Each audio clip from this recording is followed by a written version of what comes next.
Greetings, productlings.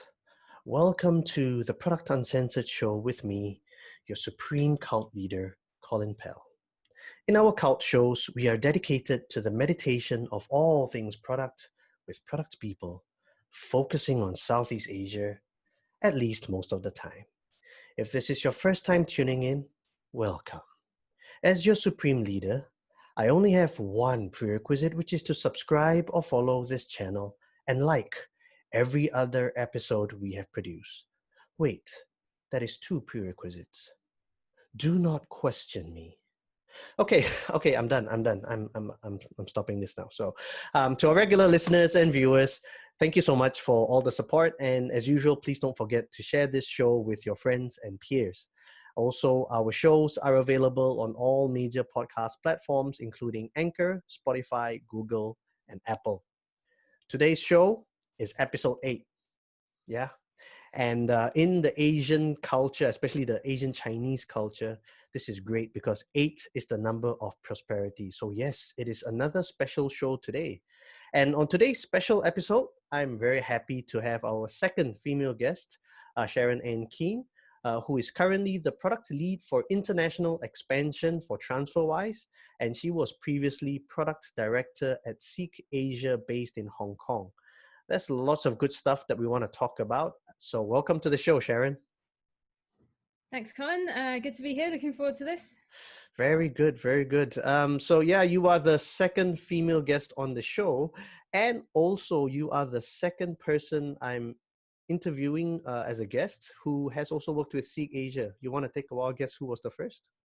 Yeah, I know. I saw that you'd spoken to Ken, and also like me, he's back in London now, which so I guess there's a few similarities there. Yes, I know. It is very uncanny, very, very uncanny. So yeah, it's great to have you back. I think we were just talking just before we started recording that it's been about almost a year since we last met. So yeah, it's great. And unfortunately, we couldn't meet under better circumstances. But hey, meeting up one way or the other is still better than no way at all. So yeah, let's get straight into it. Before we jump into your how you ended up in product management, maybe you can tell our listeners and viewers a little bit about yourself, who you are, where you're from. Yeah, for sure. So I'm Sharon. As Colin just mentioned, I spent the last couple of years in Hong Kong with Seek Asia as a product manager, and I've been a product manager for about probably more than 10 years now. So that's what I do. That's the work part of me. And as I also mentioned, I'm back in London now, so doing that role on the other side of the world. But actually, I still work pretty closely with Asia, so I've got a pretty strong connection there. We've got a big office in Singapore, which I haven't yet visited because coronavirus has stopped me from traveling like everyone else. But yeah, like I very much have a strong affinity for that part of the world and hope to get back over there at some point soon when the flights start happening again. Yes, very good, very nice. Yes, and of course, yeah, because since you're in charge of international expansion, so I would assume that you would have lots of links with other countries. So good to hear that there's still touch point with Southeast Asia. Very nice. So you are actually a native of the UK, correct? That's right. Yeah, I was born in London, and I've actually spent probably most of my life in London if I add up all the years, like overall. Okay. So let's go into the really interesting stuff about about your journey, right? Because you've actually worked with the UK government. That's something that I don't think I've had on the show. Someone who's worked with the government before. But actually, sorry. Even before we go there, first, you are actually a graduate of what's it called? Communications, I believe. So I have done that. Yeah, like I guess if you want to go right back to the start, like my my path to product was pretty unconventional. Like probably like all good product managers, I've tried a few things, but like school wise, I guess like I was quite into maths and science, and I always found that pretty easy and was quite interested in it.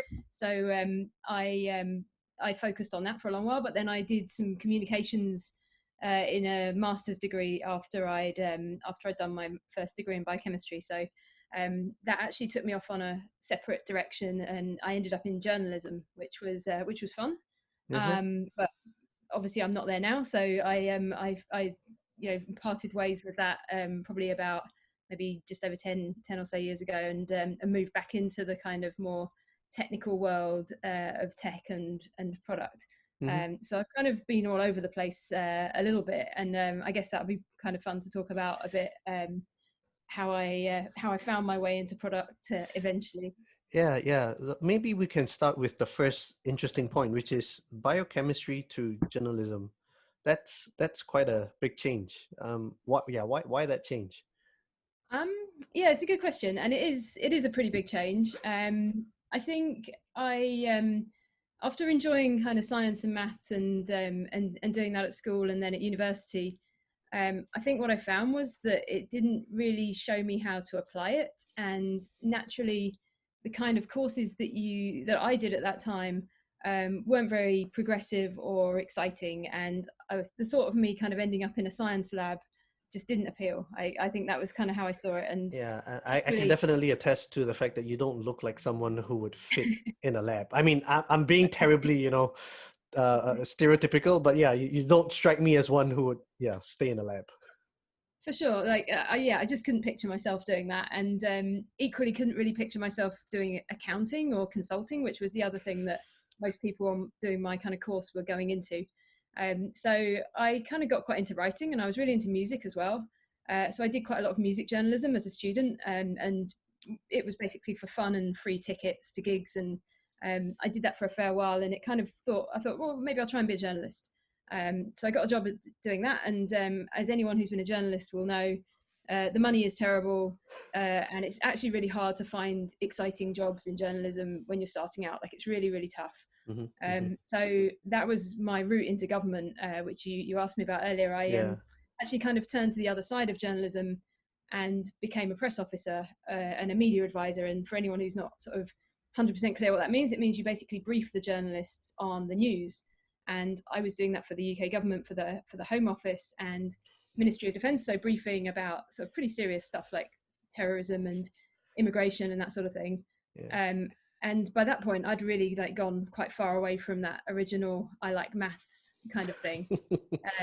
Yeah. And yeah, it was fun. Like, it's a pretty interesting job. You get to see how government works, and you get to learn a lot about politics and work with some pretty interesting people and travel to some pretty interesting countries as well. So I actually got to go to Afghanistan as part of Wow. that, and a few other countries as well, which it wasn't. I want to say it was pretty exciting, but it's, I wouldn't say it was safe and happy. It was interesting, and I learned a lot from doing it. Okay. Um, Yeah. So when you worked with the Ministry of Defense, right, did you have to keep your job a secret? Because I remember there was one person who worked with the US government for something, and she was giving a talk somewhere, and she couldn't actually reveal that. So I'm very curious, did you have to do the same thing when you were working with the Ministry of Defense? so I didn't have to keep it a secret that I was working for the Ministry of Defence or the Home Office, but there were definitely things I couldn't talk about. Like, the kind of things we were dealing with were pretty sensitive. Security is a obviously sensitive topic, so there were a lot of things I couldn't talk about. Okay. And even even now, like, I think I would use my discretion about what I said, and like what detail I went into with particular Hmm. people. And but at the end of the day, like now, 10 years on, like there are things that I can talk a bit more about and reflect on. So yeah, it's an interesting one. You can't just go to the pub and moan about your job in the same way that you might as a product manager, right? And we all love doing Yeah. that as product managers. We get together and we have a good gossip and moan about how hard it is doing the job. Yeah, it was a bit different in that role. Okay. Then from there, you actually, still within the government, you went into sort of like a digital transformation role as part of the content design team. Were you spearheading it, or were you just part of the team that was doing that? I was just part of the team, yeah. So what happened after my government job was that I took a year out. So after doing the exciting kind of traveling and the media stuff, I enjoyed it, but I just knew it wasn't for me. It wasn't like in my heart. I just didn't love it enough. So I Hmm. thought I need to just take a break and think about what to do next. I couldn't do another 10 years of that. So I went to Australia. As all I guess as all Brits do at some point. Like, you think, right, Hmm. how can I get as far away as possible and have a holiday? So I went to Australia, and I tried to have a holiday, but it's really expensive there. So I had to get a job. So I got a job, and it was my first taste of kind of tech and being in a kind of producty type role. Hmm. And I got pretty lucky, to be honest. I got my foot in the door and got some experience, and then eventually went back to London, and that was when I got into the content design and the job at UK Gov Digital Service, which is so different from the other part of government I was working in. So like I see Okay. those things as completely disconnected. Right. The digital service was like almost like a digital agency inside the government, and Hmm. it was full of agile practices, product managers, developers, the kind of stuff that any product manager would expect to find in their workplace. And was that where you were exposed to the role of the product manager, or was that even before that? I think probably the first time when I realised product manager was a thing was when I was in Australia. So the temporary job I was doing over there to basically just earn enough money to live was yeah, that was like I wasn't actually a product manager at that point, but I kind of learned about the role and thought, oh, actually this is pretty cool. Like you can use your communication skills and you can use your technical skills and put them together, and that's magic. Like I was Yeah. like, I couldn't believe that this was a thing because they don't teach you that at school. Well, they Yes. didn't when I was at school. So yeah, so it was there that I discovered it, and then that was why I found my way into the government digital service, because I Okay. thought I want to do this, I want to get into that kind of thing. Okay, so in that sense, after you left Melbourne, when you came, well, when you went back to London, you were basically trying to um find your way into product management. Yes, correct. Okay, okay. Yeah, so which is an interesting thing to talk about, because I know a lot of people want to do this, and it's probably one of the toughest careers to figure out what is the path, because there is no path, right? And there really isn't. Like you've Hmm. got many routes into it, and my tactic was basically beg, steal, borrow, get experience wherever I can, and blag my way into a role, which is kind of what I did for the government digital service. And I did it honorably because I knew I could do it. Like I was like, I know I've got these skills. Just because it's not Yeah, on my CV, that's not a barrier. I'm going to yeah, go and give it a go, and I did it. And then from then on, the next role I took after that, I joined a big charity in the UK called Cancer Research, yeah. who had a pretty big digital team or product team, and I got my first out and out product manager role there, and clearly didn't look back because I've been doing product ever since then. Yeah, so it sounds like this is something you could do for the next 10 years, right? Product I management. think so. Yeah, yeah. I mean, that's kind of the test, right? Because like I've been doing it for about 10 years and I haven't got bored of it yet. And I actually, I get bored easily. So there's not many things I've done for more than 10 years. So I think that's a testament to it being probably a good fit for me as a Yeah. person. And that's the one thing I've seen. I mean, not just on interviewing people on this show, but even speaking to product managers in general.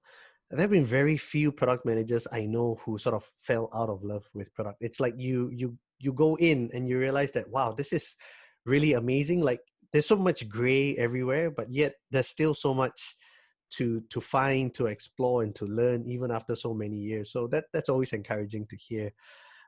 So sorry, I wanted to go back to something that you mentioned earlier, because you were saying that how you got in was to beg, steal, borrow, get your way in. But did you do anything else at that time to sort of fight your way in? Were you able to do any projects on the side? Did you learn programming on the side? Did you have like a startup that you did?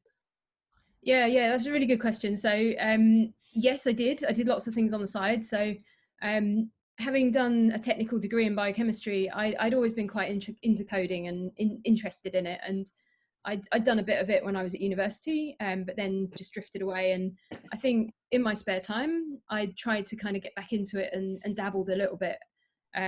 So I understood it and I'd like practiced it enough to be able to say, look, I've got basic front end coding experience, or I know how a system is built, or I can explain to you how the internet works.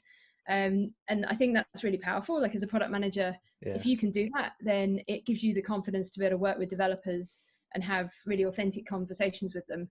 And Hmm. you don't actually even have to be able to code, to be honest. Like as long as you can understand some of the basic principles and you're not scared of it, I think that can be enough to make you a really, really good product manager. But for me, I was interested, so I pushed that and I tried to learn a bit more. And I did things like creating my own website, right, and like that sort of stuff, and practicing.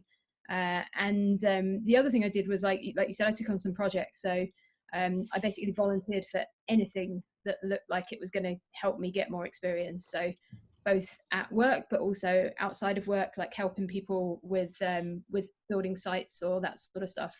And at work, when I was at the Government Digital Service, I basically put myself forward for things that were coming up in other teams. I wrote blog posts on the site, which you can probably still find in the depths of the internet somewhere. They're not very interesting. But yeah, I basically just tried to like meet people and learn more about what they were doing by working with them, or just kind of watching them basically. Like, Yeah. and yeah, like I tried to be really humble about it. Like, I think that's important when you switch careers, because I'd been at a place where I was doing quite a serious job and I had quite a lot of responsibility. But I knew that if I was going to switch to product management, I was basically going to have to start again, and that's kind of scary, right? Like, It I is. guess, It quite is. ambitious, and I really value my career. And it wasn't an easy choice, but I do think it was the right thing to do. And those couple of years where I was like, right, I'm just going to basically start again, and I'm not going to worry about like my job title or any of those things.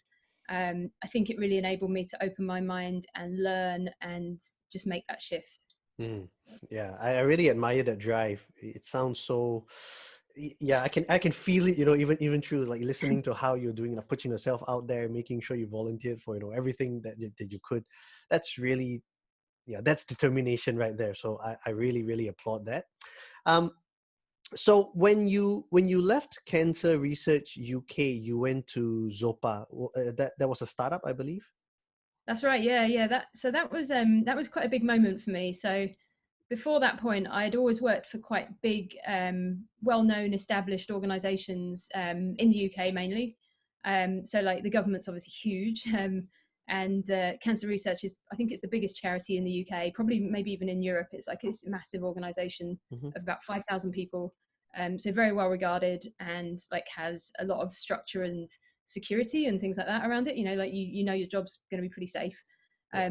But the thing that really, I guess, like wound me up at the time was it was really slow. It felt like stuff took so long to move, and I could just see these opportunities, and it really frustrated me that we couldn't just jump on them and fix them. And And was it I think slow? Sorry, I just wanted to interrupt for a moment. Was it slow because of bureaucracy and red tape, or because they didn't know how to do it? What was it that you felt was making it slow? I think both of those things definitely contributed, because in an organization like that started out offline, people fill in forms and make donations. They write that down on paper and they pay in a check. Moving that to digital and moving that even on to like things like mobile is a big jump. And Yeah. like they didn't know how to do it. Like the team was kind of learning as it went, but equally you need to bring a lot of people with you there. Like, people will be reticent to change because that's a Hmm. human instinct, Yeah. especially when they think, oh, this new thing might actually take my job away, or this new thing might not work, or it might be really scary, or we might crash the business. And I think that's where you get the bureaucracy from, is like people try and put processes in to prevent that happening. Yeah. And yeah, like it happens in Cancer Research is not any worse than anywhere else for that. Like, it's actually a great place to work. I really Hmm. really enjoyed it. Yeah. I've got some really good friends actually from that time who I still stay in touch with. So it's full of great people and has a really great mission. But for me at that time, I was impatient and I wanted to just move at lightning speed, super impatient. So I jumped into startups because Yeah. I was like, I think this is going to be the place where I can move fast and break stuff and just like, just have a really good time. So that was that was my move into Zopa, which was is a fintech company. For anyone who's not heard of it, it's basically does peer-to-peer lending, where people who want to lend money, that they have savings, can just put it into this pot, and people who want to borrow it and you need a loan can take it out of this pot, and you basically cut out the bank in the middle. That was the Yeah. proposition. And It's like a micro lending. micro lending, yeah, exactly, yeah. Okay. So Okay. Yeah. In, um, in in Southeast Asia now it's big. So you were doing it way before it was sexy. So yeah, exactly. Like, I mean, it is big now, and it's evolved to be quite something quite different. And if you look up yes. Zopa today, it looks like it's an enterprise level organization. It's big. It's Right. building a bank. But yeah, when I joined, it was 30 people, and I was the first product manager. Right. So it was it was cool. Like, and I think to jump into that kind of situation after having a little bit of a taste of product management was this just amazing freedom to just try stuff out and learn super quick how Hmm. to do product. You know, what works, what doesn't work, what do you actually need to contribute as a product manager to get something over the line? Like, do you need to sketch out wireframes, or do you need to help test the code, or do you even need to write some of the code sometimes because it's going to help move things quicker? So it really gave me the chance to do all of those things, like quite hands-on. Yeah. And it was, yeah, it was awesome. It was a really cool experience. What did you need to unlearn from that switch? Because you were at an organization that was 5,000 people. You were saying that there was a little bit of a red tape and things like that, and then you suddenly move to a company or an organization that's moving really, like speed is essential, product market fit. You're trying to, get to profitability. What did you have to unlearn during that time, or what Yeah, did you that's have a to really learn? Sorry, yeah. well, I guess yeah, it was more about learning, I think. Like I think the first thing you learn, well, the first thing I learned when I joined a startup was basically how a business works, because when you're in a team of 30 people, you understand what everyone's doing because there's not very many of you. And you quickly learn the mechanics of a business model, which I've never done an MBA. So if you've done an MBA, you'll be like, oh, that's obvious. Yeah. If you haven't done an MBA, join a startup because you'll do your MBA on the job in 6 months. So I learned all the bits around product, that like how do you make a profitable business? How do you build an operational team that's going to like support that business? How do you, how does the tech fit with the business? And I think it really expanded my mind about what is the role of product. And in my opinion, actually the role, like the best product managers are the ones that dip into all of those areas, not just the tech. Yeah. But there's not, not every product role lets you do that. So I was very fortunate that it Hmm. gave me the chance to learn how product can be at the heart of a business and actually drive the growth of a business. So if you build a great product, people come use it and your business grows, rather than the traditional model where you build a product, then you market it and you hope that customers kind of find you through that. Hmm. Hmm. Yeah, that's pretty antithetical these days, right? Build a product and hope people would come, because everywhere now is telling you to always do it the other way. Understand the pain points, do the tests, do the interviews, then put it out. Hopefully something works, which I guess is less financially straining for an organization, and at the same time sort of allows you to be quicker than, let's say, your competitor who is a big company. Yeah, yeah, for And sure. from there in Zopa, you became the head of delivery, which again was very interesting. So product delivery here, I'm assuming, which was also overseeing the engineering or software engineering part of things. Yeah. So in my time at Zopa, I was there for I think about 2.5 years, and we grew from about 30 people, and I was the only product manager. I think there were probably about 10 engineers when I joined, to it being well over 200, and the engineering team was well over 100. And I think we had about 5 or 6 product managers at that point, and all Mhm. of whom I'd hired through that period. And yeah, like it really scaled incredibly quickly. And like I think that was a fascinating experience, seeing it go from something very small to um, something much bigger. And like my role shifted with that. So I was always a product manager, and I still am. Like that's really my job title underneath, whatever organizations want to call it. But I think it got to the point where it was like, okay, we want to call this product delivery because we're delivering products, and that basically means you've got the product managers, you've got the designers, you've got the engineers, testers, infra team, like anything you need to build the technical part of the product. That was really the team that I was heading up. And that doesn't mean I wasn't like line managing engineers, like Mhm. that's not a Mhm. good role for me to be doing. Yeah. But I was basically responsible for us delivering the product, the technical product. Okay. And yeah, it was pretty cool. It was pretty exciting. Nice, nice. So then from there you moved on to Bloom and Wild, which is um, floral delivery business. Is that right? That's right. Yeah. So I'm the thing you probably see pretty quickly is I'm not a sector specific product manager. Yeah, we're gonna I get like there. We're gonna get there. So. I like to vary my products. Yeah, so like I got my taste for startups, and as I just mentioned, Zopa grew super quickly. And to be honest, that was the reason I decided to leave. Was it was getting to the point where it was becoming an enterprise organization, and it was about adding process. And as a financial business, you've got to be regulated. You've got to do some stuff by the book. Yep. And I just thought this isn't what I want to do at the moment. I want to be building stuff fast. I want to be like in the really tiny startup kind of situation. So I jumped and moved to Bloom and Wild. I met Mm-hmm. the founder, and he told me a really good story about what he was doing, and it got me excited about doing something different. So I moved into e-commerce, and yeah, it was a flower business. So Bloom and Wild's a florist, but it's a bit different in that we pack the flowers into flat pack boxes, and we would post them through the post box or the letter box in people's doors in the UK. Mm-hmm. So I know in Asia it's a bit different. You get like maybe pigeonholes in apartment blocks for Yeah. post. So I don't know if Bloom and Wild would actually work in KL or in Um, Hong Kong. in Malaysia, Uh, there's a startup now that's doing, I think, something that's quite similar. It's called Bloom This. oh, okay. Yeah, so they do deliver it in flat pack boxes as well. Oh, nice, cool. Look, yeah, we so when I was at Bloom Wild, we didn't make it to Asia. Um, it was it was too small, but yeah, like we the company really invented that proposition of putting flowers into a box, Yeah, and also the other part of it was like a really good e-commerce buying experience where you can do everything on the app. You make a repeat purchase really easy. You remind people when there's a special occasion coming up, so they can do a like one-click order and send flowers to their yeah, partner or their mum on her birthday, even if they forgot it. At the last minute they can do that yeah. order. So it had two really kind of nice angles to it. And obviously, I'm not a florist. I didn't join because I was good at flowers.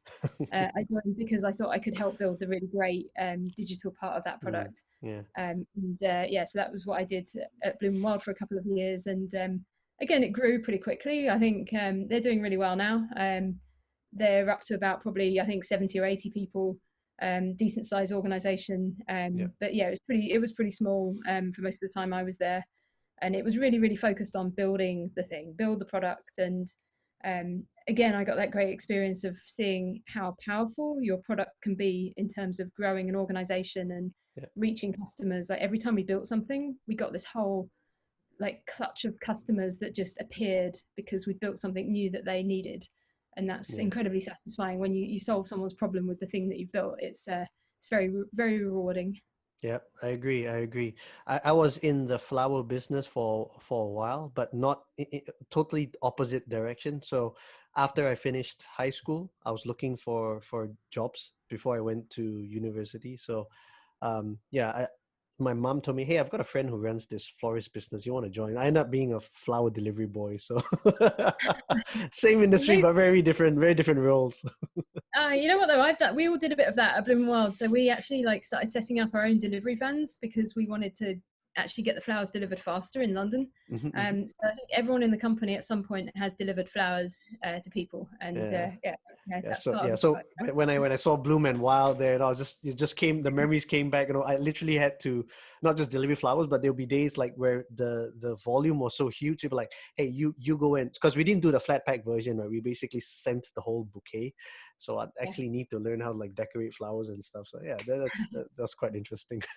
Sorry, but this is not about me. But yeah, just thought I'd throw in some anecdotes.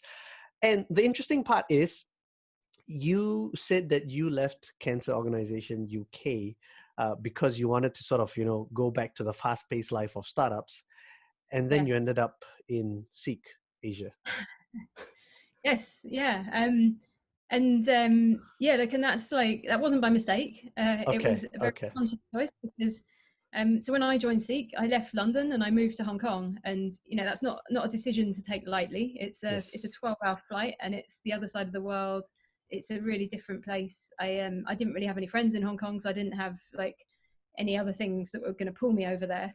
But yeah, I thought I did have a like kind of strategy in mind. It was like partly that I wanted to go and live overseas. Like I'd done it before. I'd been to Melbourne. I really enjoyed it, and I'm very privileged in that I live in London and I can stay in London. But I really wanted the chance to live somewhere else and just experience a quite different culture and a hmm, different way of doing my career. Like I know products different in Asia to yeah, how it is in London. Like there's some interesting nuances. And to be honest, like joining a startup in Asia would have been pretty hard for me. Like it's yeah, visas and such, like it just wouldn't have been an option. hmm, But at the same time, I actually kind of like the idea of scaling back up and thinking about how could I apply everything I've learned at a small scale in a bigger organization, because naturally the bigger the organization, the bigger impact you have potential to make. And the other thing that I had in the back of my mind was I'd kind of started learning as I did more product that one of the things I got a great deal of satisfaction from is actually coaching other product managers and helping them grow. Mm-hmm. And in a startup, you can do that a bit, but really your focus is 100% on just getting the job done. Yeah. So I thought if I join a bigger place, then maybe I can do a bit more of that coaching and think about how I can grow teams and like really like learn and grow my experience there. And Seek was a really good trade-off because it's a very producty company. I'd heard about it because I'd lived in Australia, so I was familiar. It's very well regarded, and yeah, it ticked those boxes. And the other pull factor was I met Ken Chin, so I'd known him. We knew each other from London, not terribly well, but enough for me to think, yeah, he'd be an interesting person to work with. Was it because you guys were in the same scene, like the product industry? Was it meetups, or how did you meet Ken? Yeah. I think it was meetups. I think I'd met him at either a meetup or a conference in London. Okay. And Ken, right? He's a great speaker. He's out there. He's always talking about how he does product, and he also talks a lot about his leadership and how he coaches people. And I think one of his great strengths is he's got a really good eye for hiring great PMs. I would say that, right? He hired me, but he's hired many other great PMs, and I really liked his sort of philosophy on how he genuinely trusts hiring good people and letting them do the job. And there's not that many senior leaders that do that. So Right. I thought, if he's there, then it's probably going to be an Okay. exciting role. So which one came first? Did the job offer come first, and then you said okay to Hong Kong, or did you say I want to go to Hong Kong and then find the job that would correspond to the location? I guess it was a little bit of both. So I had thought, right, if I want to go and live overseas, the trade-off for me was I'm not going to have a gap year. I'm too old for that, and I can't afford it. So I need to keep working. And I didn't really want to stop my career because I love doing product. So I was like, right, where can I do product that's not UK? And basically my options were probably Melbourne or Sydney in Australia, America, New York. I've never been to West Coast, but probably just didn't think that was for me. And then Asia. And I was like, right, okay, Singapore and Hong Kong are probably the best bets for me in Asia. Right. And then I thought, well, I've been to Australia before. Let's try Asia. So I kind of looked up a few recruiters. I looked up a few companies. And this was not like I guess it was kind of doing it in my spare time, just thinking about it a little bit. So through that, I had some connections. And then through one of those connections, that Seek job just landed in my inbox one day. So it was kind of partly premeditated, but the timing was actually pretty unexpected. Nice. Okay. And you said that you moved to Hong Kong. You'd never lived in Asia before. You've been to Australia, but that's technically Asia Pac, not Asia. And Hong Kong, in a way, is very interesting because it's very old school, but at the same time, it's also very bustling in its business and things like that. For you moving over there to be a product leader in a country that you've not lived before, and secondly, you're also a female leader, and this is something that I will go into a bit more detail later or ask you more questions. But did you think that was like culture shock to you, or for you was it just just water off your back and you were able to just slide right in? Like, yeah, I mean it's different. Like I know it's different. I'd traveled in Asia. I'd spent I guess a decent amount of time there as a tourist. Okay. And I'd been to Hong Kong I think a couple of times before, and I'd really loved it. I really enjoyed it, and I like the food. I like the kind of heat and the tropical weather, and like I had this like baseline expectation of that. I think I could do this. I like it. But I didn't know Hong Kong, right? I'm obviously not Chinese, and I don't have any heritage. For me, but yeah. So look, I was, I knew that it was going to be different, and I knew that I was going to be a minority. And like for me, actually, I really wanted to try that because I think it's a really important experience to not always feel like you're the same as everyone else in the organization that you work. And to be honest, in my career at Cancer Research and Zopa and Bloom Wild, everyone looked like me. Like they had very similar backgrounds, very similar schooling, university. very white, middle class, British, and like that happens in the startup sector. Like, unfortunately, people hire people who look like them. It's a trend, Mm-hmm. and it is quite hard to find organisations that are truly diverse. And I'd clearly not done a very good job at doing that. So I think part of it was me thinking, I just want to see what it's like to work in a different country and with different people, and just to learn a bit more about that. So um, that was my expectation of Hong Kong, and it's different, yeah, for sure. I wouldn't say it was a shock, and I wouldn't say it was hard. Actually, I really enjoyed it, and I really leaned into it, and I tried to learn Cantonese. And any of my colleagues in Sikh Wow. will be able to tell you really funny stories about how badly I pronounced my words, and probably like was swearing at them most of the time instead of saying what I needed to say, because it's Yeah. a tonal language, and it's I'm Yes. tone deaf, so I found it really hard. But I tried to learn it, and I think I really enjoyed doing things like that. I ate the food. I like the local food. I didn't just eat Western food like a lot Mm-hmm. of Mm-hmm. expats do. So bits of it were hard for sure. Yeah. You move to somewhere new, you always have to work twice as hard to kind of establish a routine. But I really enjoyed it. I think every minute of it I loved, and equally with KL, my role at Seek was split across Hong Kong and KL, and actually Melbourne as well in the end. Mm-hmm. And I spent a lot of time in Kuala Lumpur, and I really really enjoyed that too. I have like really fond, really visceral memories actually of both places, because I've only been back for 6 months in Yeah. London, and every now and then I'll smell something and I'll be like, oh, that just reminds me of getting out of the airport at KL, or like some of the people that I spent time with over there. Like I miss them a lot, and um, and the role itself, like the Seek role, I don't think it was that different. Product managers expect difference. You expect your role to be full of challenges and changes, and you've got to adapt. And often you're the person that is driving those changes. So Yep. I don't think it was particularly difficult. I think it was Okay. just really cool, really exciting, a lot of Right. fun.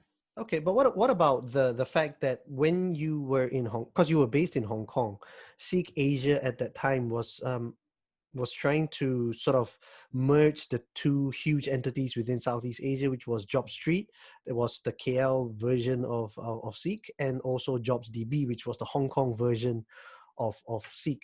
And from what I remember Ken telling me, it was quite intense between the two because they were bitter rivals before, and then suddenly now you expect kiss and make up. So Yeah.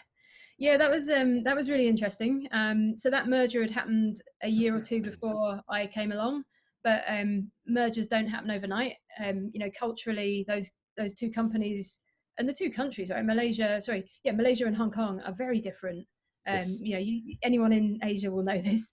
And if you try and combine two rival companies and two cultures that are just different, it's sparks are going to fly, and it's going to be tough. And some of those sparks were still flying when I got there, and I got the Hong Kong experience first because that was where I was based, and I saw there were some challenges for sure. Like to be honest, most of them were around communication and just having clear expectations on who was going to do what, and like what was going to be the path forward.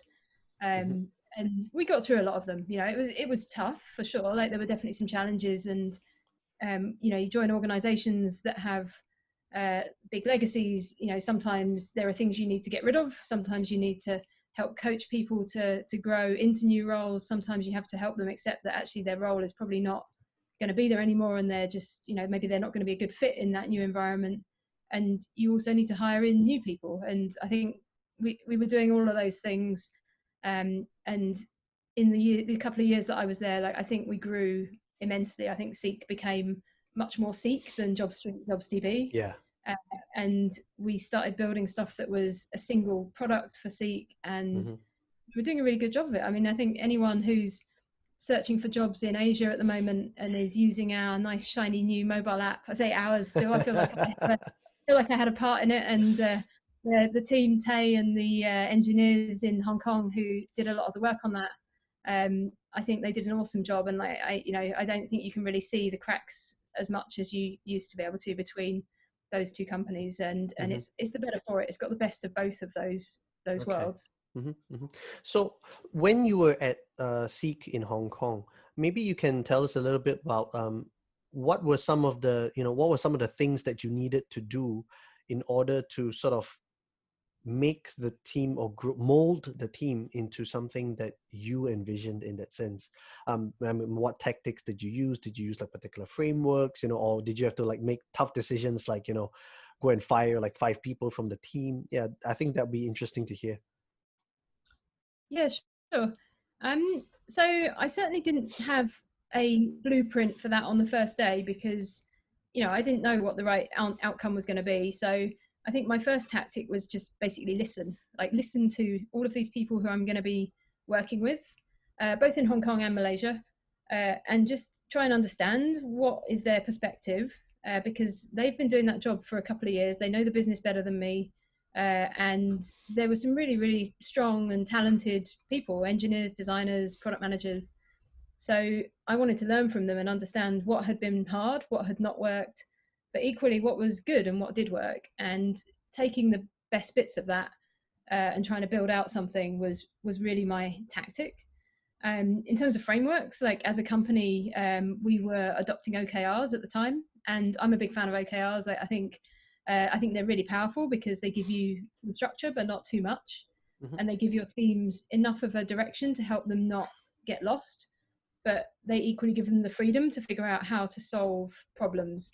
And that's the kind of gold standard for building a product organization, is that you help point it in the right direction, but you really get the best out of the people in the organization who are going to do the building. You need them to understand the customer and make those good decisions every day about what they're going to do and what they're not going to do. And that was really my framework or my tactic, which was very aligned with Ken. Like he played a big part in setting up the OKR approach, along with Daniel, who was the CTO, still is just about the CTO at Seek. And I was really on board with that, and I really liked the idea that we started to started to build that out and really start pointing that huge.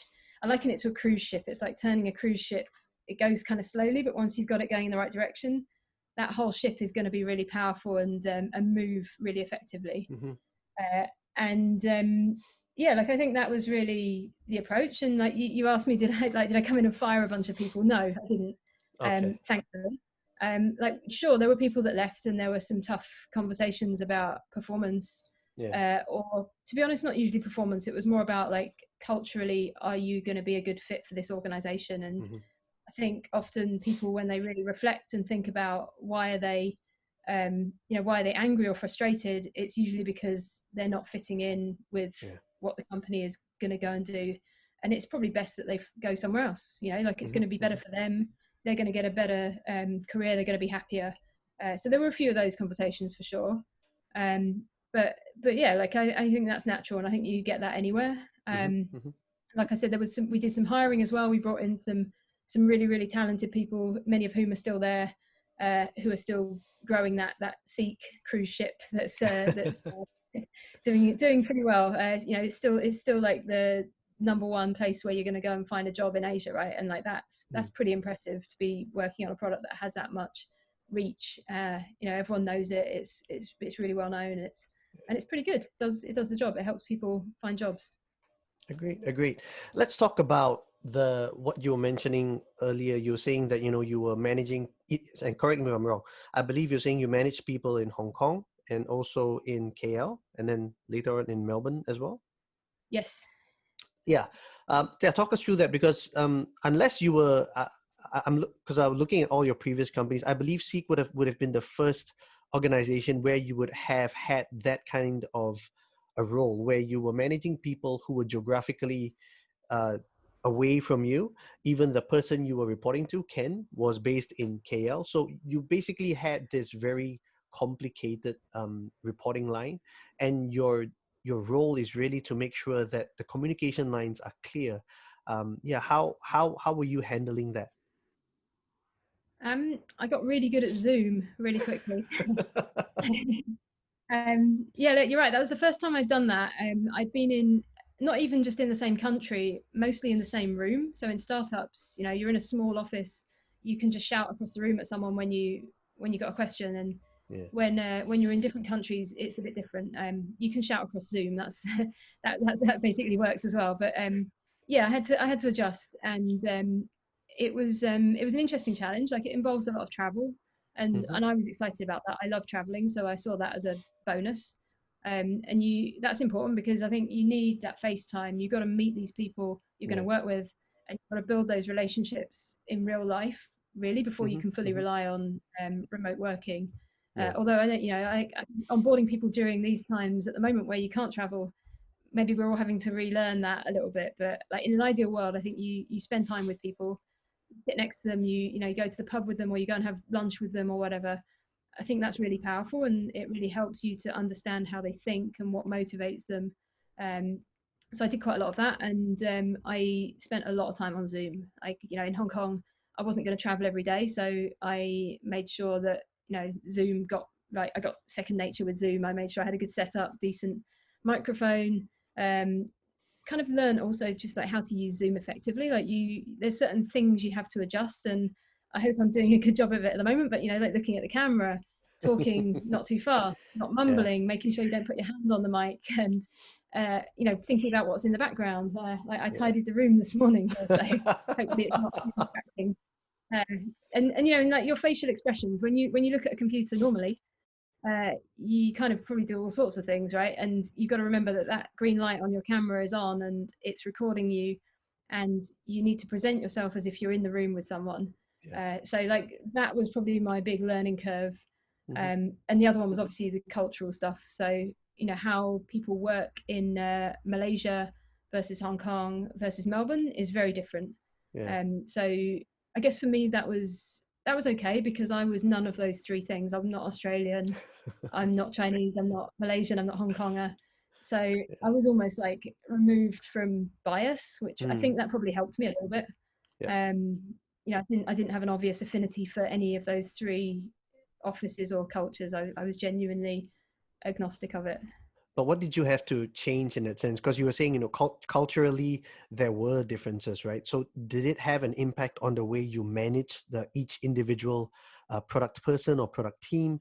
Did it change the way you would have use certain playbooks or tactics? Yeah. What did you have to adapt in that sense?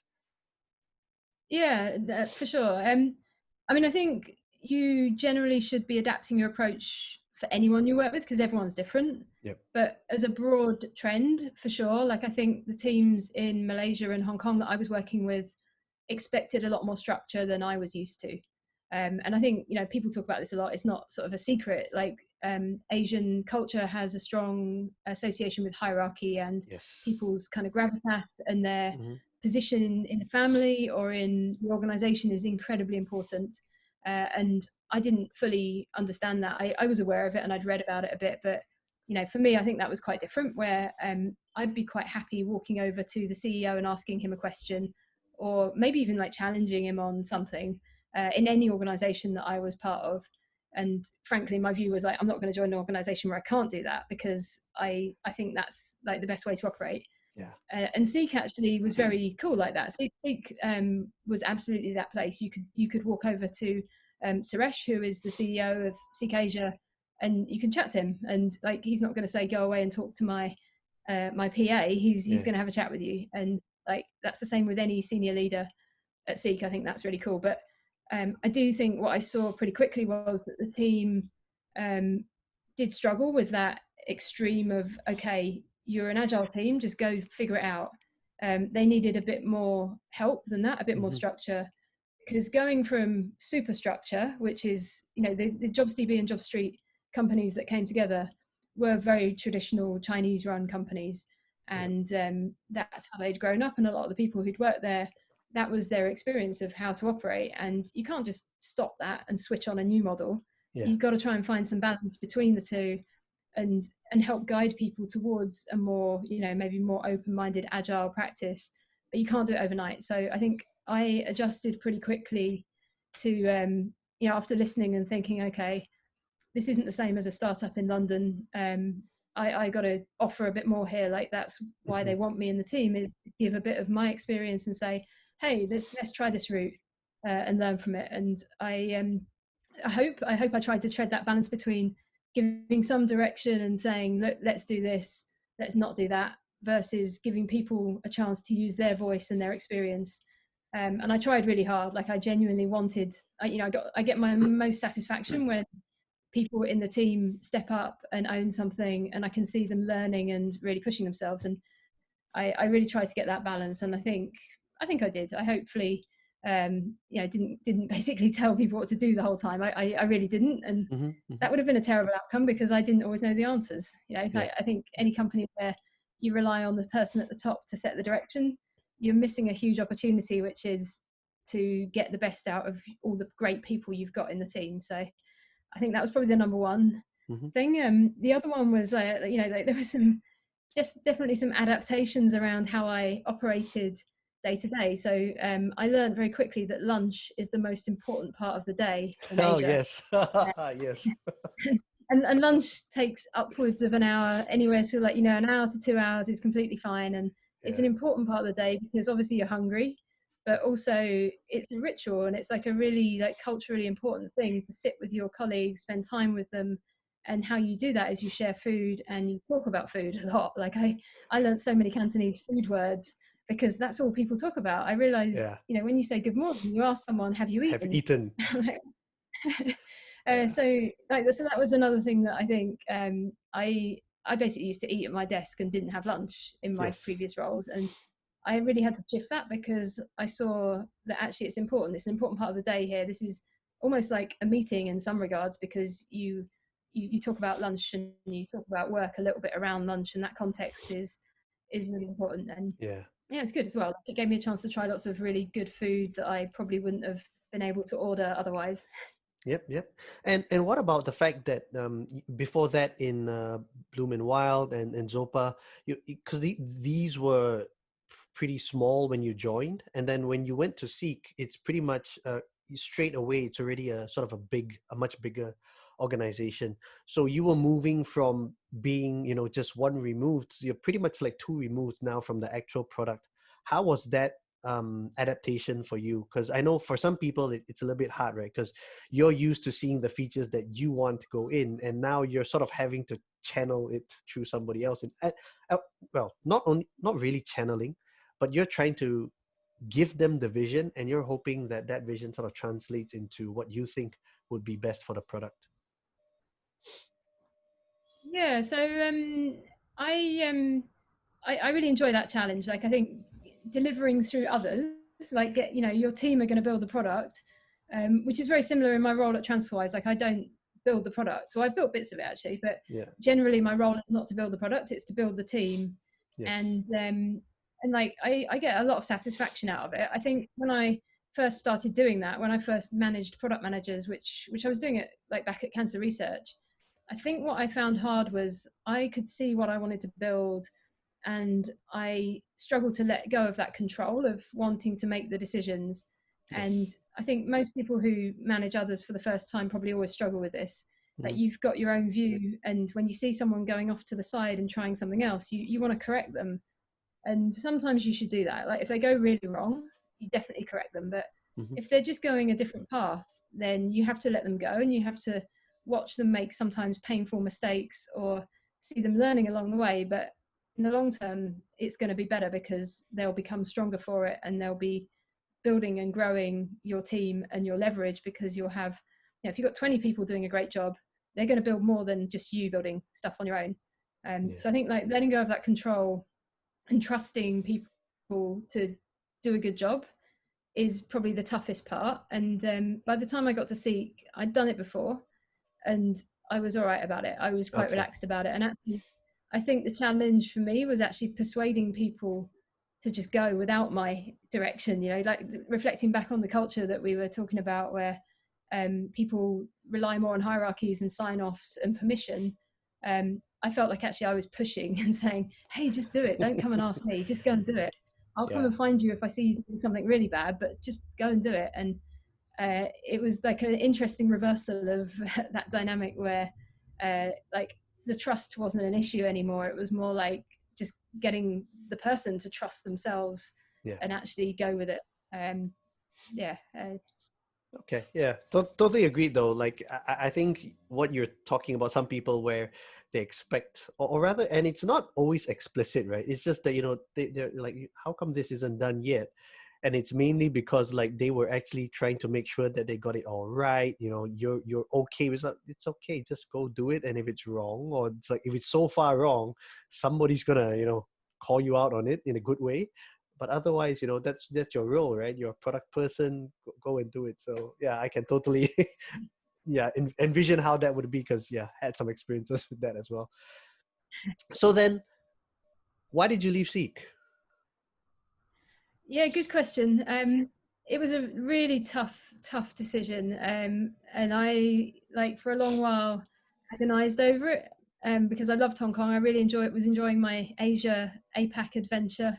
I've got loads of friends over there as well, so like personally, I felt really invested in being there, and I enjoyed Seek. I was getting a lot out of it, but TransferWise found me. I had a friend or former colleague who was working there, and she caught me for coffee when I was visiting home in London, and she told me about this role that was coming up, and I said, "Oh, that sounds really cool." Hmm. And in my ideal mind, I was thinking in 2 years' time that would have been perfect, because I knew I'd probably come back to London eventually. It's my hometown, and I'd always heard it. Like, for anyone who's not heard of TransferWise, um, you know, like it's a pretty cool company. Like, they've got an awesome product culture. They truly practice autonomy. So as a product manager, you literally make your decisions about where you're going to go. You don't get instructions from the CEO or from the boss.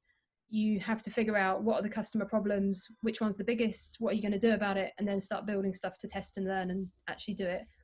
And I'd read about this a lot, and I'd heard that it was a really cool place to work. And I thought that extreme autonomy was something that would really suit me. And I sort of saw it as a company that I'd join and probably stay at 10 years doing it, because I thought it was that cool.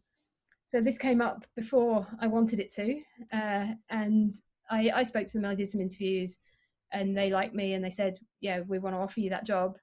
Uh, and I took the long view and thought, look, I might not get this chance again, so I'm going to do it.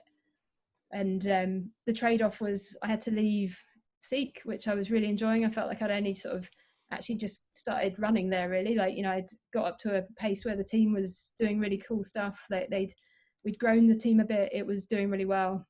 I had more chance to work in Australia as well, which was something that was exciting. Um, and yeah, like I said, I was really enjoying being in Asia. So it was a tough choice, but it was what I kind of looked at my long-term product career and thought, if I do another 10 years of product, where do I want to be? And that was really the thing that sealed it. Everything else was really hard. Like, I mean, I landed in London in the middle of the winter. It was pouring with rain. It was freezing. I hated it. I really hated it. And I was like, what have I done? And I was missing my friends in the other side of the world.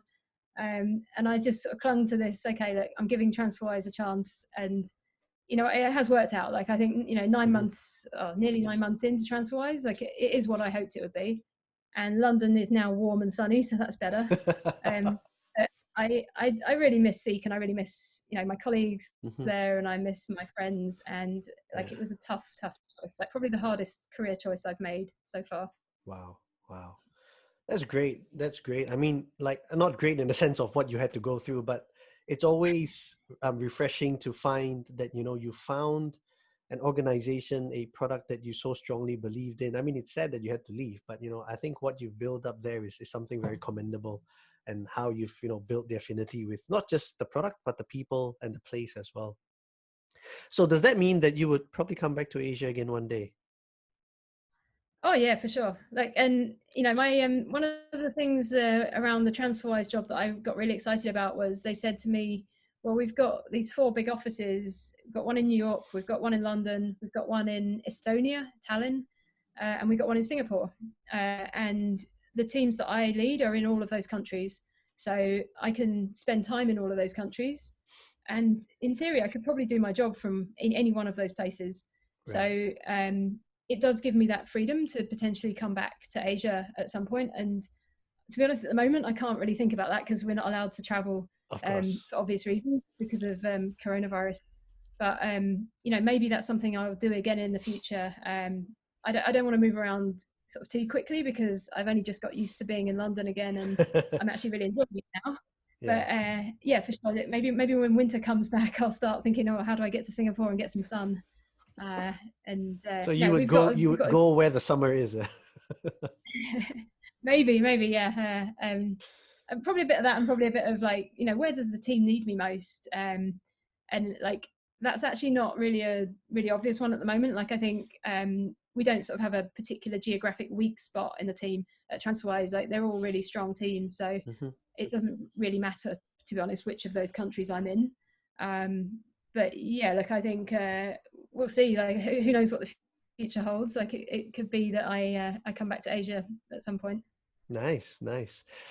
So I wanted to come back to something I mentioned, alluded to earlier, which is really female leadership. And I wanted to find out from you, especially in the course of your time in Seek, did you feel like you had any form of discrimination because you were a female leader in an organization? No, but that doesn't mean it doesn't exist. Of course. I mean, it's a topic that I'll always talk about, and I obviously care very deeply about. Like I I don't agree with any kind of inequality, whether it's about gender or race or religion or anything.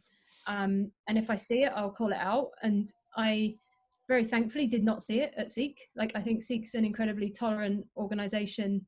It's not perfect, no organization is perfect, Of but course. broadly it's very supportive. I never experienced anything negative, and actually I never have in any of my other careers. Like I think I've very purposefully chosen organizations that align with my values there. Hmm. And so when I say it exists in plenty of places, and it should be Yeah. challenged and needs to stop. Frankly, it's not acceptable. But personally, I've been very fortunate that I've never been on the wrong end of that. But I know a lot of women that have, right? I have met lots of product managers who've told me about experiences that are just not cool, not acceptable. Like, they've either missed out on promotions, or they've experienced things that are not acceptable in the workplace, whether it's the way they've been spoken to, or or other. And like I think I kind of feel a responsibility that I'm in a position where I have the ability to hire people and to influence the culture of an organization that I'm part of. And I'll always advocate for equality and for Hmm. a good culture that doesn't really hold anyone back. Yeah. So yeah, it's an interesting topic, because I feel almost like I don't fully understand it because it's never happened to me. Yep. So I try and learn and listen to people who have had that experience. And I think at the moment in Europe the Black Lives Matter conversation is really like is everywhere, and that's really important. And I'm not sure about Asia. I'm sure it's probably filtered over to there, but particularly in Europe and US, like that's the real sort of headline story at the moment in the media around Hmm. diversity. And there's some shocking stories there. Yeah. And personally, I haven't experienced that because I'm not a black person, but I feel like my responsibility is to try and listen and do whatever I can to make that better through whatever sort of levers I have. And on a work level, I feel like when you're in a position where even if you're only hiring one person, you can make a difference, because you can run a good hiring process, and you can reach out and make sure you've got a diverse pool of candidates. And then as you scale that up, the more influence you have over how office culture looks, can make a real difference. Hmm. And I think everyone has that responsibility, and I definitely care deeply about it and want to like help where I can. But I Mm. really don't think I'm an expert on it, for sure. Like Sure. I don't have that personal experience to draw on. Hmm. Hmm. So, would you have anything to say to, let's say, to any aspiring female product people or females who want to get into product? What would you say to them? I would say just do it for sure. And I think like if you have doubts about it, reach out to me, reach out to someone who's doing it and chat to them. I say reach out to me because like, I'm not going to recommend a bunch of other people, but uh, like, if you've got doubts, talk to someone about it, because probably they're not unreasonable doubts. They're just things that you can talk through, and they're unlikely to be things that are going to stop you going into product. Yeah. And I think particularly with women, what I see a lot of is that they're no less likely to be great product managers, but the Yeah. single thing that often holds them back is confidence, and they don't believe that they can be great product managers. in the way that more often men will just have this confidence that they'll have got from their upbringing or the culture that they're part of. And I think helping to grow that confidence in women is really important. And if we do that collectively as a society or as a company or whatever you're part of, I think we'll see more great female product leaders appearing. And I'd love to see that. Like I will. Every product team I've been on, apart from Seek, actually, I've been the minority. I've been often the only female in the room, mainly because there's like a load of engineers and me, or even product managers. Like it's been a bunch of guys and me. And I think Seek was the first time where I was part of an all-female leadership team with Jane and Hamaxi, my colleagues in Hong Kong, and it was awesome. It was like a really great experience that I'd never had before. Nice. And it was a different dynamic. I mean, they're very talented people. Like Jane's an excellent engineer and Hamaxi's an incredibly talented designer. But I think the dynamic of us being three women was just something completely different that I'd certainly never experienced it before, and I'd love to be part of a team like that again. Nice. Okay. Now let's go to the flip side. Now, what would you say to the male population of product managers with regards to females in product management? Like a really important message, and probably more important because there are more men in product management. Like I think the ratio is about 60-40 overall. Yep. And certainly London, that's the ratio I've heard. And transfer-wise, actually our ratio is not good. It's with 30% women in the product team, which is not good enough.